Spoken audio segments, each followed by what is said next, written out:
Okay. All right. If you Up and running. You read his instruction how to clean, make your life easy. Yeah. Same today. Yeah. And more importantly, it makes Pesach kosher. Yeah. Right? That's the I thing. have to look if I have it. I think I have it at my home computer also. Natan, To look. after class, just wait 2 minutes. I can print a copy for you. Okay. Oh, We have a photocopy. Yeah. Okay. But today, even though we are right up against Passover, we still have a little Mishnah Sanhedrin to work through. We have a lot of Mishnah Sanhedrin, but we're going to do a little tonight. So this is our third session, and we are coming to the end of the discussion about the king. Remember, we were working through the hierarchy of the courts, of the very lowest courts all the way up through the great Sanhedrin. And now we are talking about the people who are only kind of, sort of, and then not under their jurisdiction, namely the king. And we're going to finish off with the king, and then we're going to go back down to the bottom of the court and deal with how the court procedures actually work. So that's what I hope to get through tonight. So we are on Sanhedrin chapter 2, Mishnah 4. At least that's what my note said. Yes, anybody disagree? Right. And like I said, we're still talking about the melech, the king. And I need a volunteer to read for me, because it's really much better if someone reads and I explain. And Stephen, everybody's looking at you. Yeah. And we're going to talk about 2 verses 1 a little bit.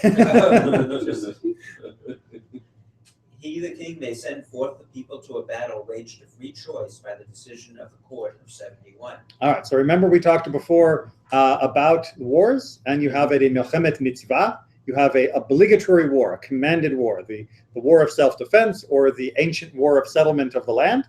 Nowadays, we only have the war of self-defense. I'm sorry, Rabbi. Yeah. No, was in the previous one. We supposed to start today the chapter 2, 3. Mishnah 2, chapter 3. Oh, okay. No, I thought we did that one. They feed him. He sits on the couch. Yeah, I think the rabbi is right. No. We did this, no?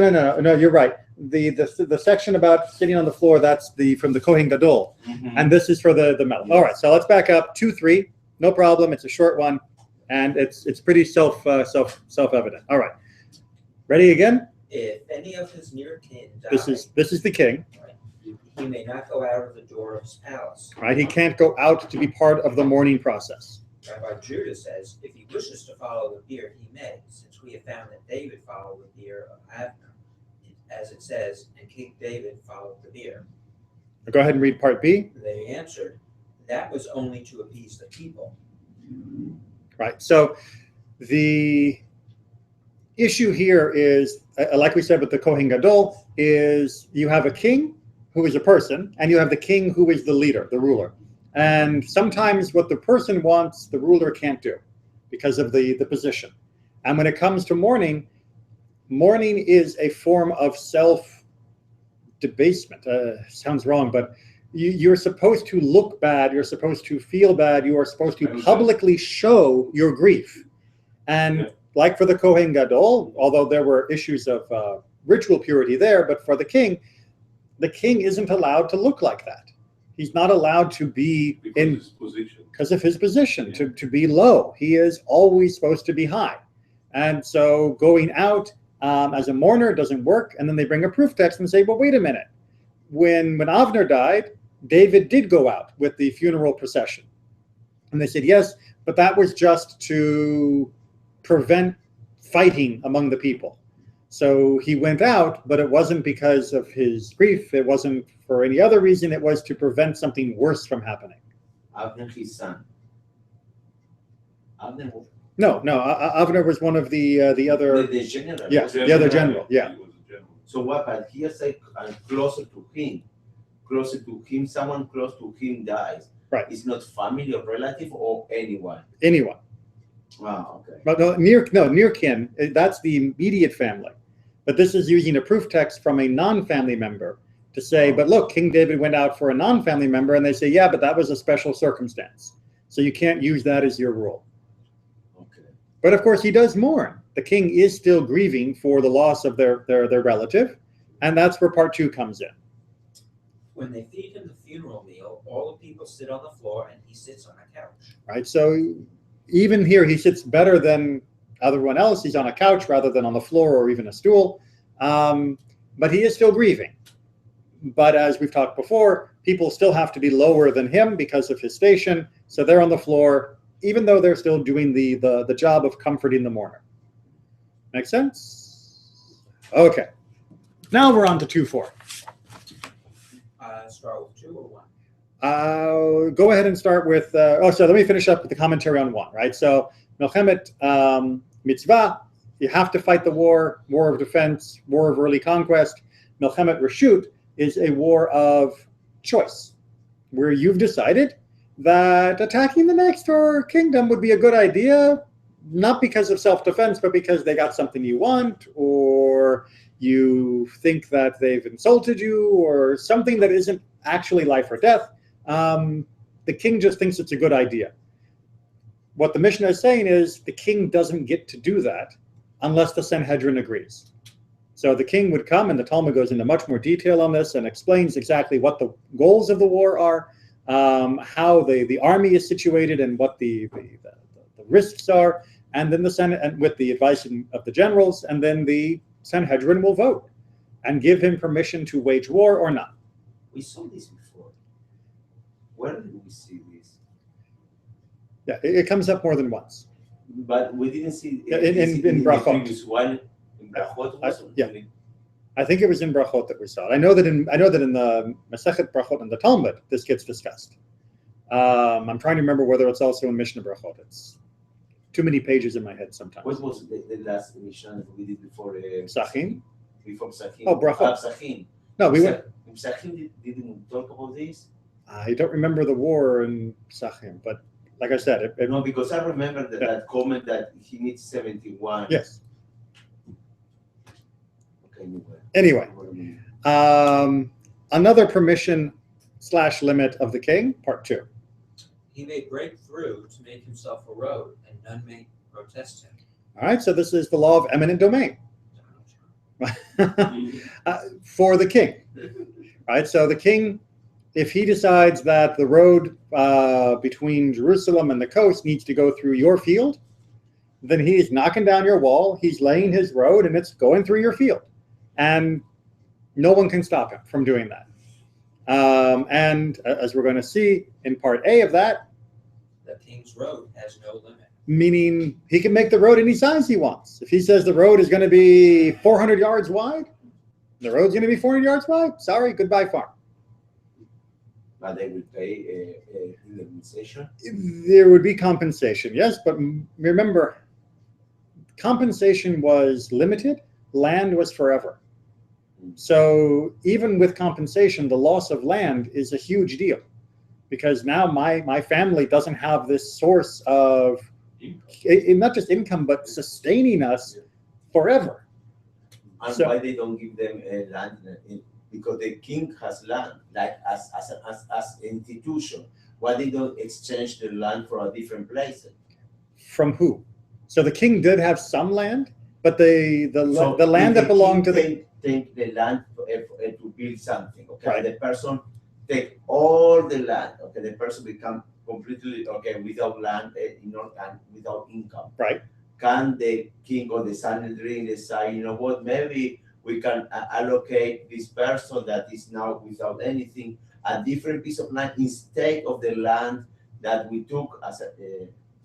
yes and no. Okay. So actually, we read the section from Ezekiel, just recently on this for HaChodesh. The king has a limit to what he can do. The king, there's no such thing as public property, in the sense that the public can just do with whatever it wants. The king has property, and that belongs to the king and his family, period. The king can't give that away permanently. He can give it temporarily, but he can't give it away permanently. And other land that the king has control of, he can give temporarily, but not permanently. So, and that was very important to prevent the king from just taking land and giving it to whoever he wanted. There was a deep populism, especially around land in Tanakh, where the land belongs to the people. That was the gift that God gave the nation of Israel, was the land. And the king we need, and we need the authority and the rulership, as we'll talk about in a few more minutes. But the land belongs to the people. So the king has the right, the permission, sometimes the need to build. By the way, there are some commentators who say the building of this road was only to do with war. That the king was only supposed to be building this road as part of the continuation of going to war. Temporary. So also definitely temporary and a narrow range of options. I mean, it's only for this time period that he gets the permission.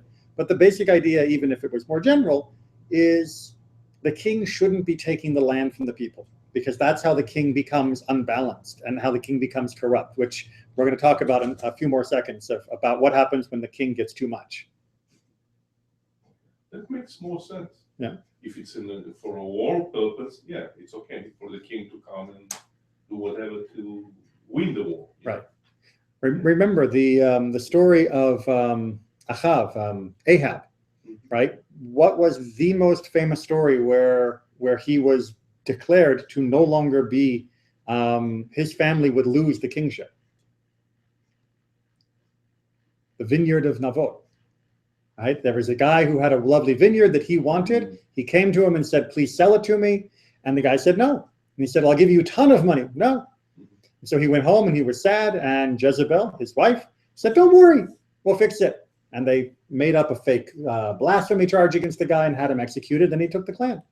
That's the example of what bad kings do, is just take the land because they want. And so the rabbis and the whole Tanakh were very concerned that the executive, the king, would have too much power, and especially over the land, which is the foundation of the people and the foundation of their ability to provide for themselves.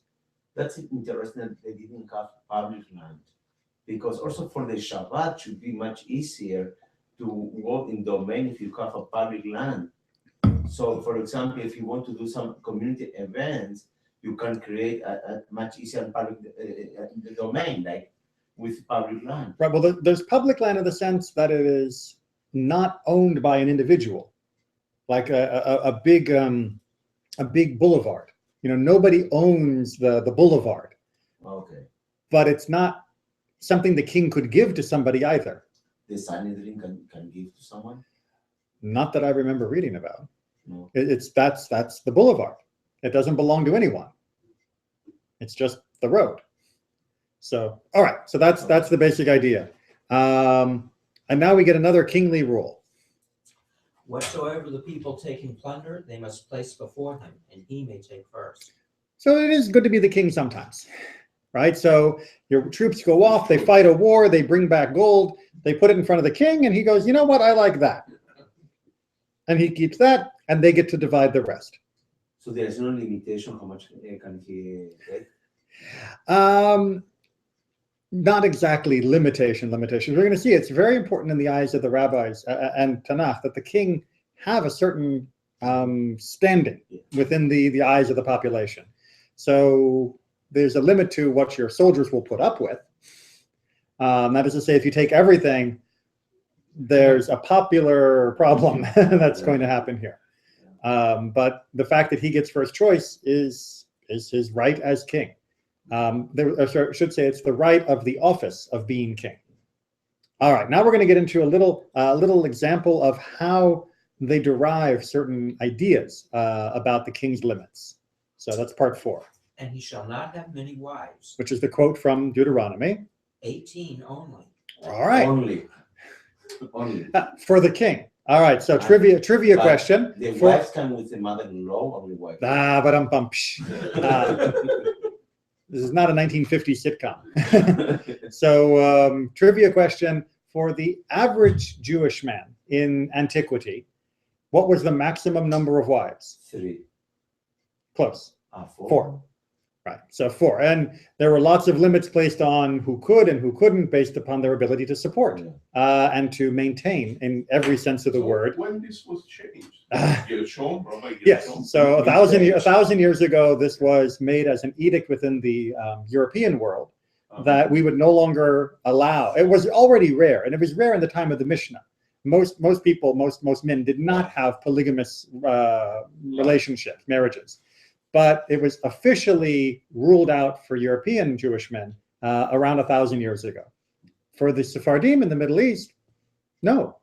when Israel was founded in 1948, many of the Jews who were driven out of the Arab countries had more than one wife. Yeah. Again, it wasn't like the average, but many of them did. And then when they came to Israel, they were allowed to keep their wives because they were already married, but Israel did make the rule that we're not doing any more of this, so that it's still just one wife, one husband in Israel. But 18 was the limit for the king. So that's already a lot more than your average guy. But 18 was the limit. However, Rabbi Judah says he may take many wives, provided they don't turn his heart away. now who is that referring to on the King side? Solomon. King Solomon, right? By the time King Solomon is old and he has 1,000 wives, they have turned his heart away. He has idols up for each of the gods of these different women that are apart from these political marriages from the other countries around him. And he's no longer quite 100% with God. So Rabbi Yehuda says, no. 18 shmeitin, the real limit is whether or not the wives are turning him from God. But Rabbi Shimon gives a great retort. Even one that might turn his heart away, he should not marry. Mhm. Why then does it say he shall not have many wives, even if they are like Abigail? Abigail, which is Abigail in English, right? So he says, look, if your rule is you can have lots of wives as long as they don't turn your heart away, you can't have one wife if she turns your heart away, right? If it's a woman who's leading you to idolatry, then you shouldn't be married to her, even if it's your only wife. You just shouldn't be married to that kind of person. So why would it say you shouldn't have many wives? It doesn't mean that many wives will necessarily lead you to idolatry. It means that even good women like Abigail, you should not have many wives as well. So it's putting a limit even on the good wives. The bad wives don't even have one. The good wives don't have more than 18. So I can't remember. he was one of David's wives. And why she was so special? I can't remember the story of what was special about her, but she does become the motif of being good. Okay. Part 5, which is also taken from the section of Deuteronomy. He shall not keep many horses, enough for his chariot only. All right, so this is a great little example of how the rabbis point out, look, the Torah says many, a lot, too many. What does that actually mean? And so they're putting numbers to what the Torah says. So 18 wives, when he says not too many horses, you get enough horses for the chariot, but you shouldn't have any more, right? There's a limit. Same way in part 6. Nor shall he amass silver and gold to excess, enough to pay his soldiers' wages. Right? What does it mean to have a lot of money? It means you got enough to pay your army.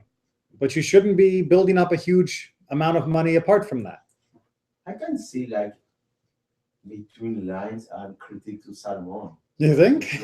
No, but clearly. Yes. Because for the horses, for the gold, silver, for the Wives. wife, Yes. and he's one of the King David line, not Israel.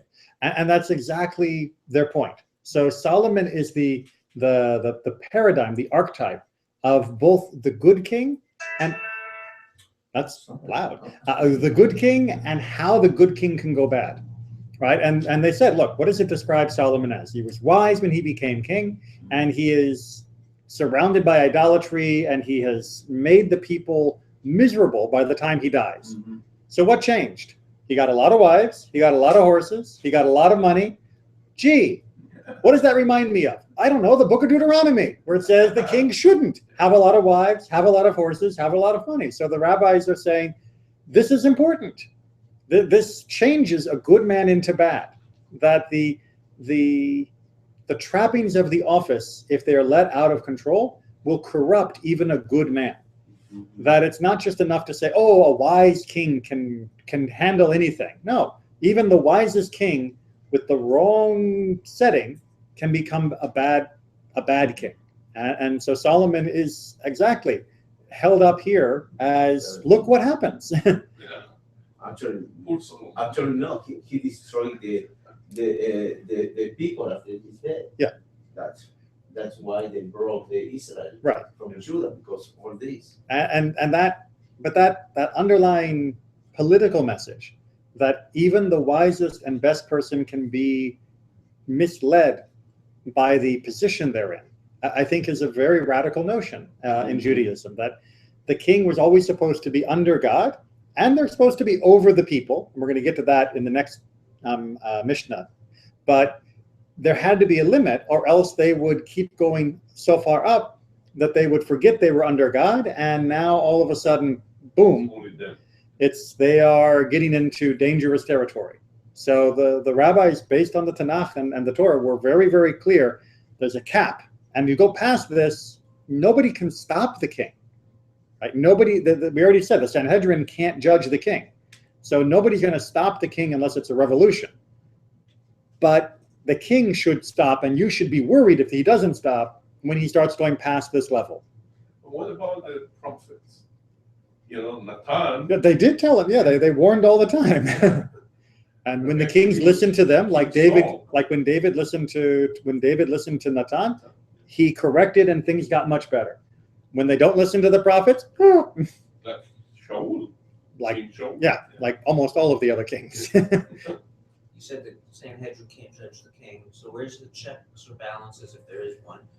Back to number one. Mm-hmm. He may send the people to. What if he sends the army off to war without approval? Then he has violated the commandments,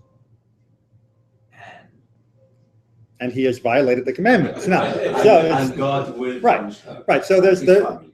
So there are repercussions, as you say, from a higher source, but the sages lacked, and the people lacked, the easy mechanism of impeaching a king or of censoring a king for going too far beyond his power, and that's a real problem.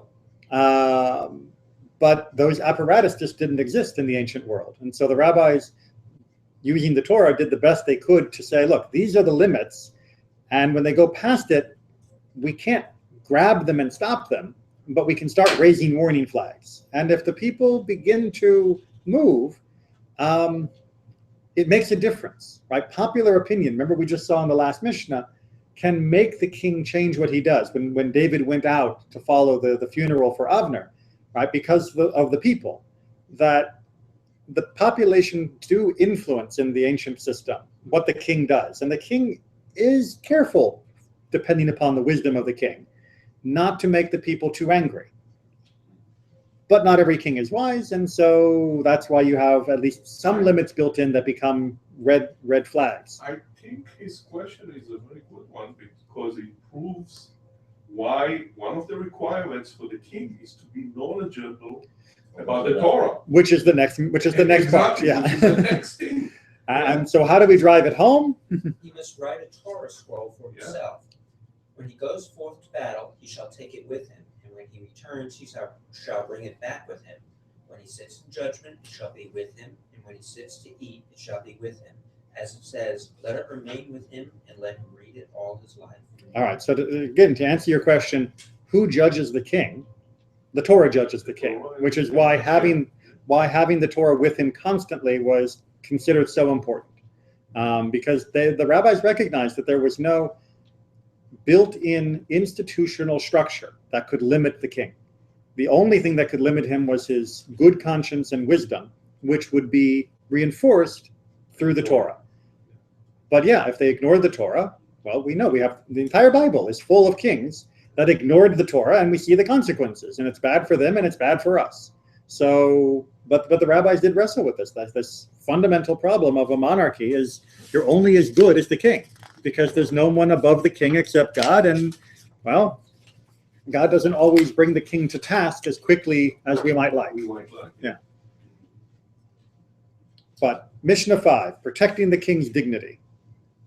None may ride his horse, and none may sit on his throne, and none may make use of the scepter. It'd be pretty stupid if I'm going to go sit on the king's throne. And no one. Why? It's a chair, right? And also no one can sleep with his wife. We already talked about that, right? We talked about that. But the use of a scepter and the use of the throne, it's just a chair. It's just a fancy metal stick. And what about the horse, right? Wait a minute. What about the horse? That sounds familiar. Ride the king's horse. Thank you very much. Purim. When Ahasuerus asks Haman, what should I do for a man I want to honor? What does Haman suggest? Ride the king's horse, which according to Jewish law is, whoa. Get it? Whoa. Sorry. That's that you do not ride the king's horse.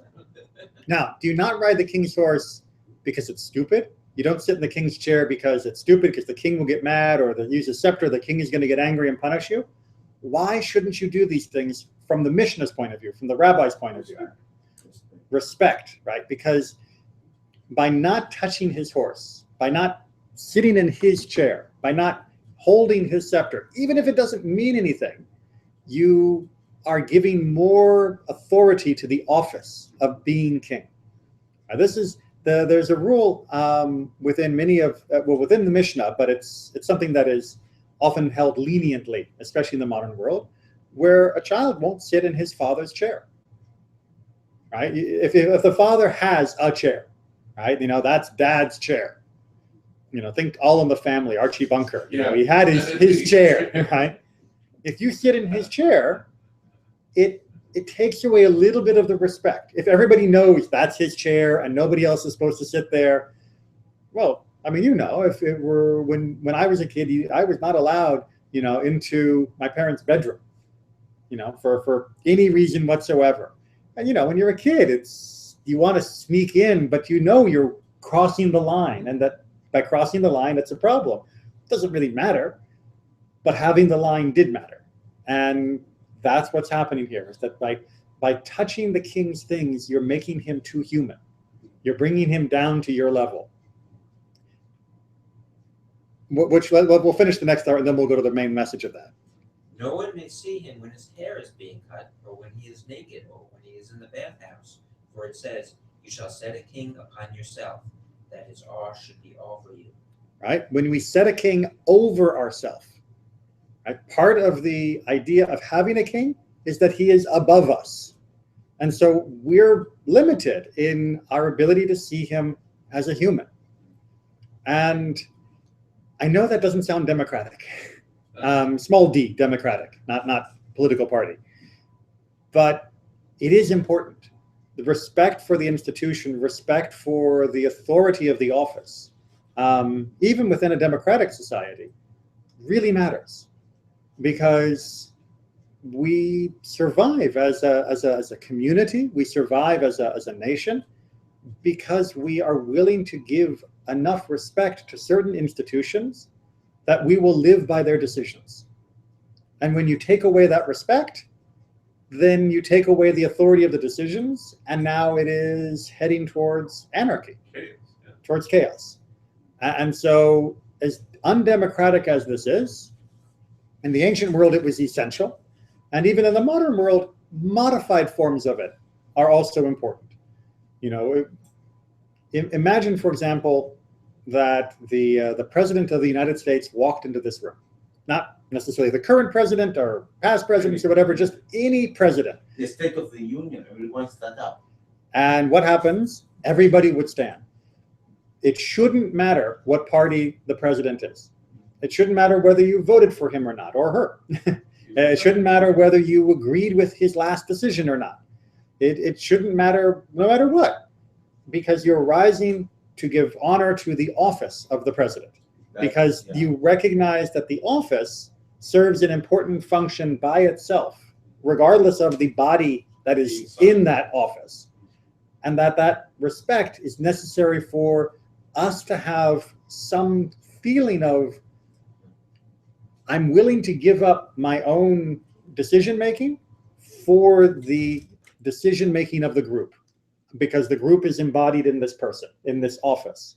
Because that's the ultimate balance. I'm sure you've all done that social contract theory in politics and everything, of an individual has to give up certain freedoms in order to live in a group in a way that you feel good and the group feels good. And part of giving up that freedom means we're respecting something as being bigger than me. In the ancient world, that was the king. The Leviathan, yes. Yeah, Leviathan, which is a Hebrew word. Leviathan is a Hebrew word. Yeah. It is, Yeah, Leviathan comes from the Bible.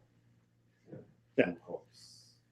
Yeah. Even Abracadabra comes from the Bible. Yeah. Hashem Evra Kedavra. Whatever he said, it came out to be. So There's Abracadabra. lots of things that have been Yeah. mutated over time into words that we don't recognize. They're already ours. Yeah. Like hallelujah. That one's a little bit easier to spot, but yeah. So yeah, the Leviathan theory of politics was a little more brutal because in the Hobbesian mind, the king had absolute power, whereas in the Jewish mind, no.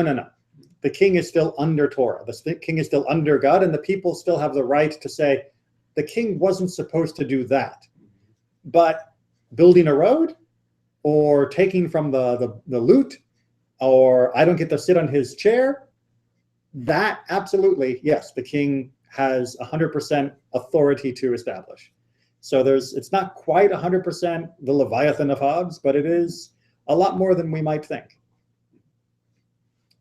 Good? Good. Court time. Chapter 3. Hear ye, bang the court. All rise. We gotta have a decision, right? We were in Sanhedrin. We're talking about courts. So far we've been talking, like I said, about how you make up a court and talking about who the court has jurisdiction over. Now, how does the court work? Cases concerning property are decided by 3 judges. Right? So your tree fell and hit my house. You need 3 judges to figure out who has to pay what.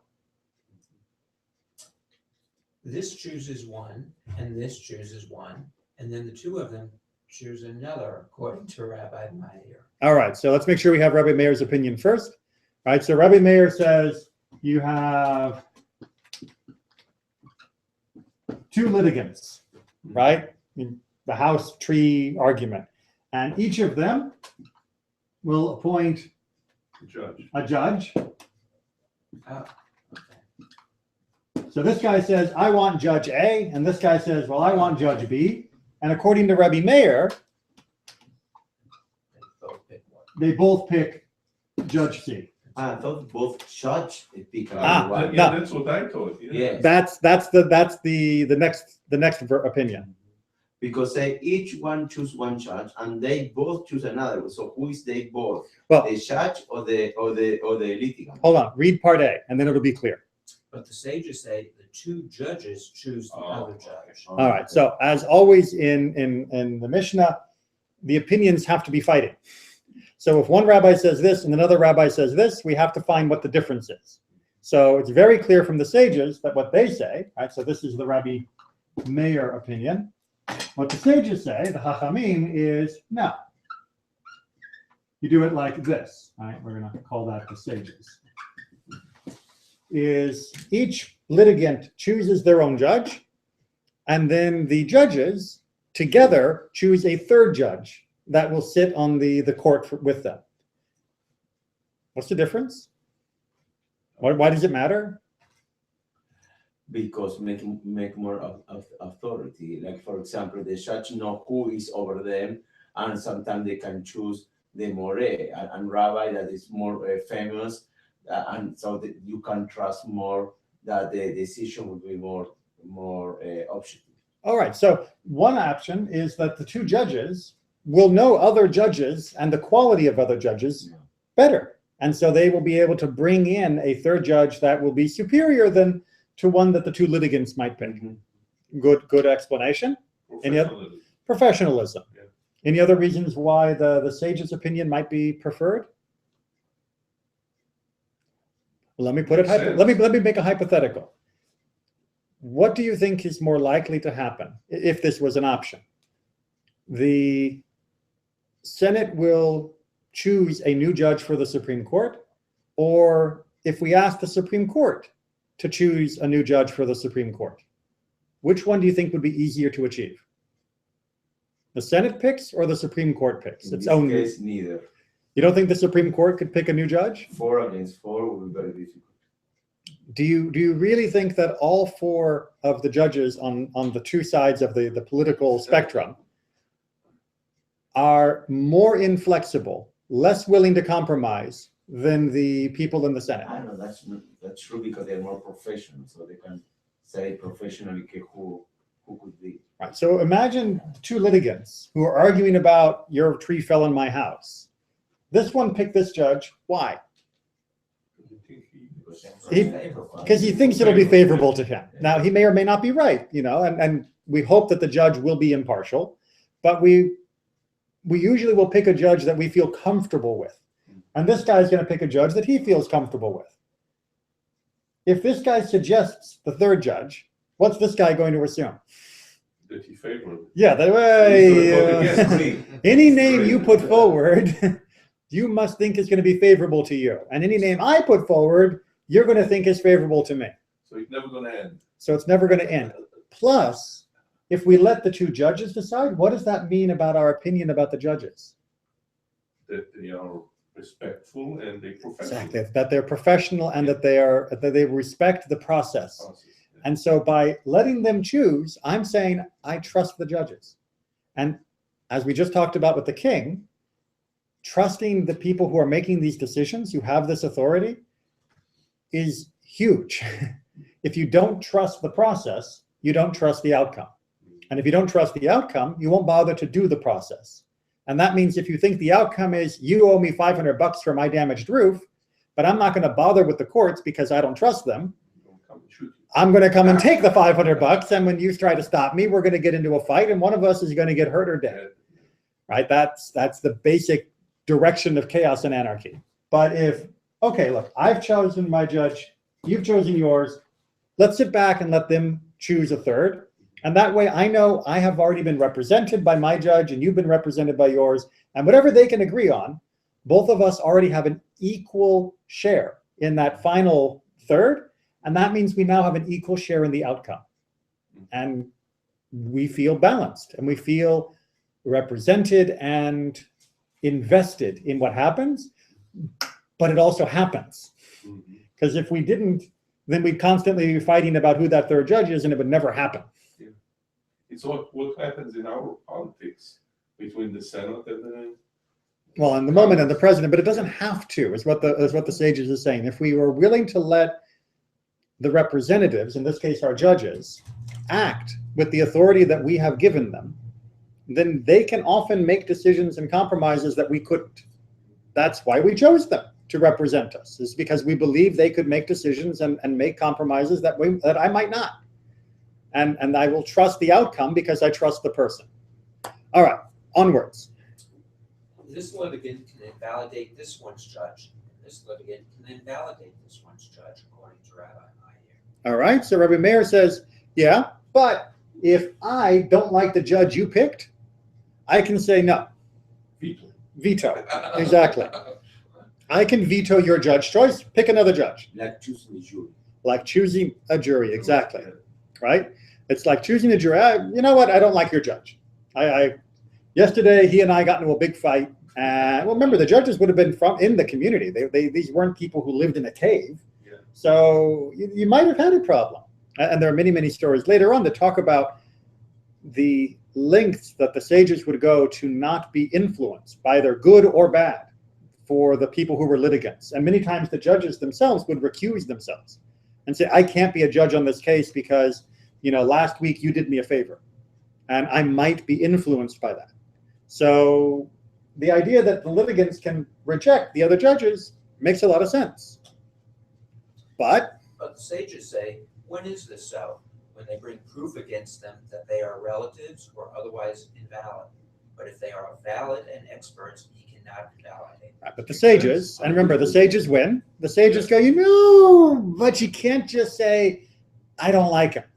You have to have a proof. You have to have some proof. Now, the proof could be, you know what, last week, my dog bit him, and he said that he was going to get revenge, and everybody heard him. That might be good enough proof to get the judge removed from your case. But if the proof is, I don't like blondes. No, you have to have something more. Again, the rabbis are saying you have to buy into the system, but you can't own the system. We have to still respect them as being experts and as being valid options and go with that. because otherwise it's just going to go on forever. In a similar fashion, This litigant retracts the witnesses brought by that one, and that litigant retracts the witnesses brought by this one, says Rabbi here. right, which is basically saying, I do not accept him as being a valid witness. We're going to talk about what is a valid witness in the next few Mishnahs, but basically it would be challenging the ability for witnesses to testify on behalf of your opponent.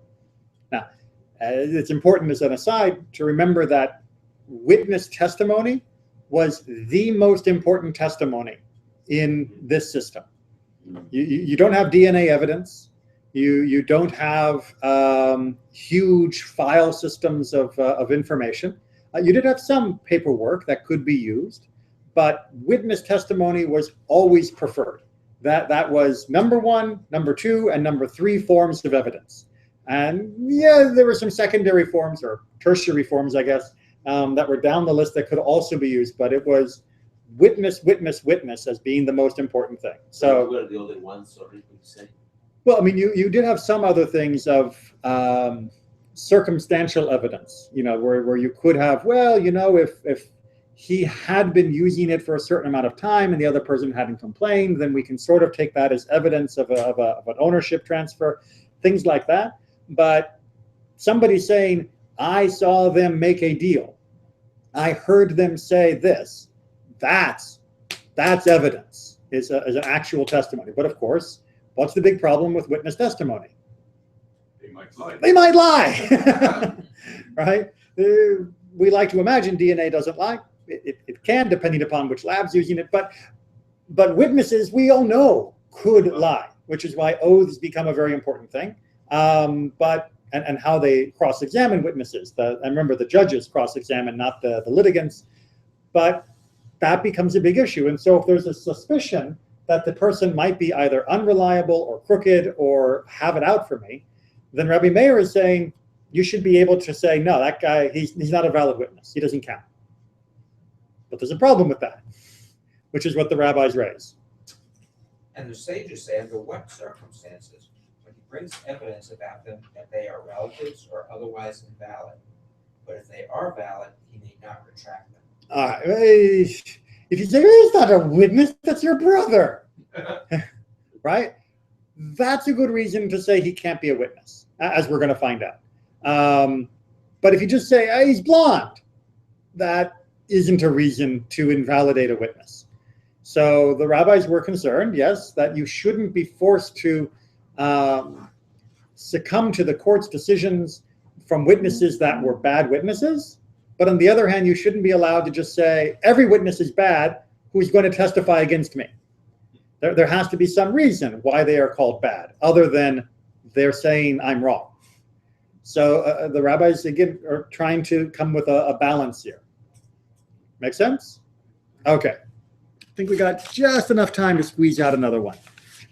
Chapter 3, Mishnah 2. If one litigant said to the other, I accept my father as trustworthy, or I accept your father as trustworthy, or I accept 3 herdsmen as trustworthy, Rabbi Meir says he may retract. All right, so 3 different categories here to deal with. So one is, I accept my father as trustworthy. Now, normally relatives can't testify for or against the litigants. I can say, you know what? I will stipulate that whatever my father says, I accept as testimony. Meaning, even if he testifies against me, I'm not going to say, get him out of here. And I accept your father can testify. It's not tit for tat. It can be, these are 3 separate choices. Maybe the other litigant wants his father to testify. If I say he can testify, he can testify. Right? I don't have to accept his testimony, but I could choose to allow him to testify. Herdsmen is an interesting category. Herdsmen were considered to be, and I mean no disrespect to any modern shepherds, thieves. Right? Herdsmen were considered to be crooks, just built in to the nature of the profession. The most common explanation is, what does a herdsman do? Or what do they do? Escort the animals. They escort the animals. And what do the animals do while they escort them? What? Eat. Yeah, the first part is they eat. Right, they're going to be dropping stuff out the back, but the first part, before they do that, they have to eat. Whose stuff are they eating? Somebody else, maybe. Well, that's the worry, right? I'm out in the middle of a field, you know, and pastures that don't all have big electric fences around them, and I'm moving my sheep along, and very often they're not my sheep. I'm being paid to take care of these sheep by someone else. And if the sheep are not well taken care of, I don't get paid so well. So why should I risk my employment and my livelihood by worrying about whose grass this is, whose grass that is, whose whatever? If it's a good field, you know, who's going to know the sheep we're eating, right? Let them eat. And if no one catches me, then it's okay. But that's no video camera. Exactly. No video cameras, no CCTV, no drones. It's, you know, it disappears into the land. There's no evidence. and you move them off the land, and what do you do? Go down and measure the grass to see how much they ate and then charge me for it? So, but that's theft. That is stealing from someone else's land. And if you are a known criminal, your testimony is considered to be invalid to start. And so they're saying here, herdsmen, normally we wouldn't accept their testimony, but if you agree to accept their testimony, you can accept their testimony. And what Rabbi Meir says to this is, but you can retract, which means, oh yeah, your dad can testify, your dad can testify. And then the guy starts testifying, he goes, no, wait, shut him up. No, get him out of here. I don't want what Rabbi Meir says, that's okay. Because you don't have to accept his testimony from the beginning. Even if you've accepted it in the middle, you can get rid of it at the end.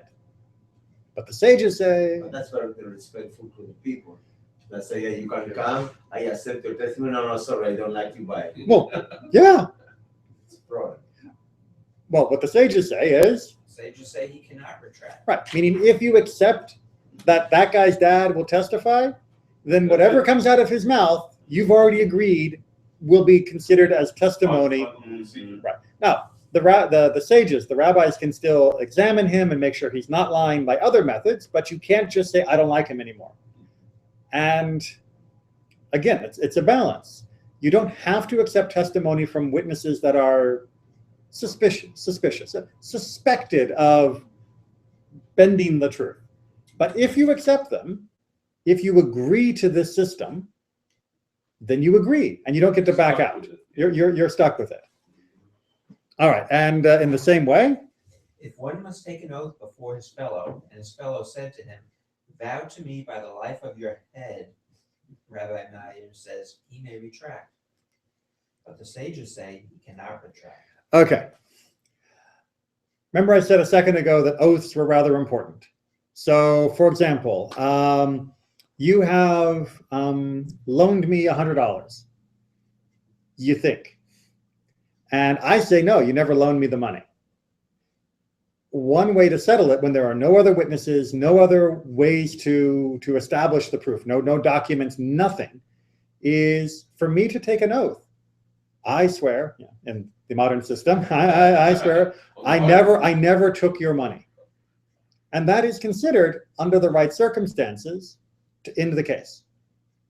Right? If there's no other evidence, no other testimony, no witnesses, no other proof, an oath taken properly and publicly will often be the end of the matter, because there's nothing else you can do. And the idea being that he has handed over this problem to God, which means if there's no way for me to prove that he took the money from me, and maybe I really do know that he took the money, but I have no proof of it, the fact that he took an oath stills my need for the money, because he's already moved on to the next level of punishment in the hands of God. And you know, if that's the way he wants to go, then I'm done. Because I'm not getting anywhere near that, because he's already going down this divine displeasure land, and that's not me. But usually those oaths have to be taken publicly. It has to be done before the Beit Din, because it has to be a public admission. I didn't do it, in order that the whole community can agree with what the person is saying.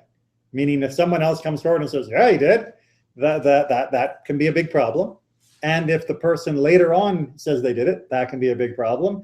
And if the person does it repeatedly, everybody will know this is a guy who keeps making oaths that he didn't do what he said he did, or what other people say he did, over and over and over again. Nobody deals with this guy anymore. So it's part of putting his social capital on the line. He is saying in front of the whole community, I didn't do it. And that way, everyone in the community can hold him accountable for it. And a repeat offender, everyone will eventually know this is somebody who doesn't keep his word. If you make a loan to this guy, you're going to have witnesses. You're going to have documentation, because he will lie through his teeth right to the court. So it's an important social element for reinforcing what is an inherently weak system, because there is no other forms of evidence. So you say, do it publicly, and now we are all participating. That's our collateral against your lies. If you want, though, is where we are in our Mishnah, you can let him do it privately.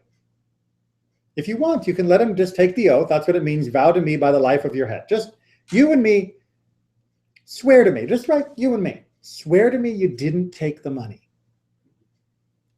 And I'm okay.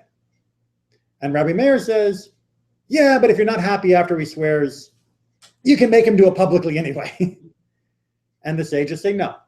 If you told him a private oath is okay with me, then a private oath is okay with you. And you don't get to back out just because he smiled while he said it, or he didn't like the tone of voice that he said, or whatever the problem may be. If you said it's the oath between us is enough, then it's enough. And why would you ever agree to a private oath if a public one is so much more powerful? Yeah. Again, social capital. The rabbis hold up as the ideal of any litigation, the reconciliation of the litigants. If the public aspect is something that would further drive a wedge between you, even though it's at least on the surface finishing the matter, then perhaps having a private apology would be enough. I know that there's been a lot of discussion in many areas about private apologies, off-the-record apologies for malpractice suits, where somebody will be suing a doctor or for making a mistake, for not noticing something earlier, or whatever the problem may be.